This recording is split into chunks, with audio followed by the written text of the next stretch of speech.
বাংলাদেশে হিন্দু নিধন, নিপীড়ন, নির্যাতন চলছে আর সমাজের সব স্তর থেকে তার প্রতিবাদ। ফের পথে নামলেন আজ ইস্ট বেঙ্গলের সমর্থকরা।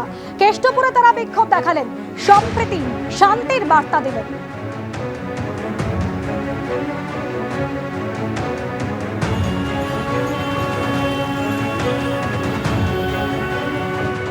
বাংলাদেশের উদ্ভূত পরিস্থিতিতে কপালে চিন্তার ভাঁজ এ রাজ্যের বাসিন্দাদের। এই মুহূর্তে রয়েছে কেষ্টপুর বাস স্ট্যান্ডে। আমরা দেখতে পাচ্ছি এখানে কেষ্টপুর বাঙালস, তারা বলছেন ইস্ট বেঙ্গল ক্লাবের তারা ফ্যান ক্লাব, তারা এখানে উপস্থিত হয়েছেন এবং মৌন প্রতিবাদ জানাচ্ছেন। বাংলাদেশে যে পরিস্থিতি তৈরি হয়েছে তার প্রতিবাদ জানাচ্ছেন, কারণ তাদেরকেও একদিন কিন্তু ঠিক বাংলাদেশ থেকে এই দেশে চলে আসতে হয়েছিল, যে তাদের কাছে তাদের যে স্মৃতি রয়েছে এবং তারা যে এতদিন পর্যন্ত শুনে এসেছেন কি ঘটনা ঘটেছিল সেই সময়, কিন্তু এখন পরিস্থিতি ঠিক সেই দিকে না যায়, সেই কারণেই কিন্তু তারা এখানে জমায়েত হয়েছেন। বাংলাদেশে যে মাইনরিটিস যারা আছে, যারা হিন্দুরা, যারা খুবই কষ্টে আছে, এটা আমরা সবাই জানি। আমরা চাই যাতে একটা পিসফুল ব্যাপার হোক, এটা যাতে আর না রিপিট হোক। এই যে একটা আতঙ্কের পরিবেশ তৈরি হয়েছে, সেই আতঙ্কের পরিবেশ যেন না থাকে সেরকমটাই চাইছেন কিন্তু একদম কেষ্টপুর বাঙাল। আমাদের পরিবারের কথা বলছি, আমরা 1950 সালে এখানে এসেছি। 1950 সালে এসে মানে যেইভাবে পালিয়ে চলে আসতে হয়েছিল, সেই টাইমে ঠাকুরদা ঠাকুমার কাছে যে গল্প শোনা হয়েছে, সেই থেকে আমাদের একটা মানে ভয় কাজ করে। এখন যেই রকম পরিস্থিতি চলছে তাতে সেই আগের দিনের কথা আমাদের মনে পড়ে যাচ্ছে, যেই গল্পগুলো আমরা শুনেছিলাম, তাই জন্য আমরা এই প্রতিবাদ করছি। সন্ন্যাসীদের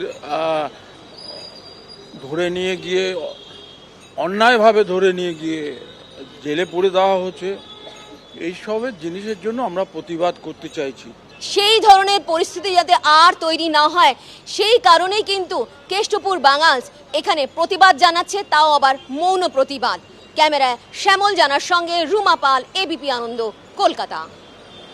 প্রতিবাদ ধ্বনিত হচ্ছে কলকাতার বিভিন্ন জায়গায়। কেষ্টপুরের সঙ্গে শ্যামবাজার, যেভাবে ত্রাসের দেশে পরিণত হচ্ছে বাংলাদেশ, হিন্দুরা সেখানে আতঙ্কের প্রহর গুনছে। আর সেই অত্যাচারের প্রতিবাদে পথে নামলেন বাঙালি হিন্দু সুরক্ষা সমিতির সদস্যরা। শ্যামবাজার 5 মাথার মোড়ের পাশে বিকেল 4টে পর্যন্ত তাদের ধর্ণা অবস্থান চলবে।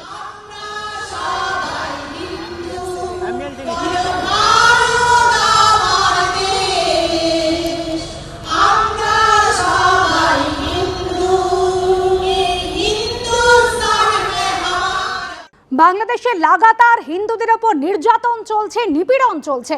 এর আগে পেট্রাপোল সীমান্তে সনাতনী হিন্দু সমাজ তারা বিক্ষোভ দেখিয়েছিলেন, আর আজ ঘোজাডাঙ্গাতেও বিক্ষোভ দেখানো হলো। সেই বিক্ষোভে সামিল হয়েছিলেন শুভেন্দু অধিকারী। বাংলাদেশকে হুঁশিয়ারি দিয়েছেন। তিনি বলছেন যে বাংলাদেশের ওপর আমরা নির্ভর করি না, আমাদের ওপর বাংলাদেশ নির্ভর করে। হাসিমারায় 40টি যুদ্ধ বিমান রাখা আছে, 2টো পাঠিয়ে দিলেই কাজ হয়ে যাবে।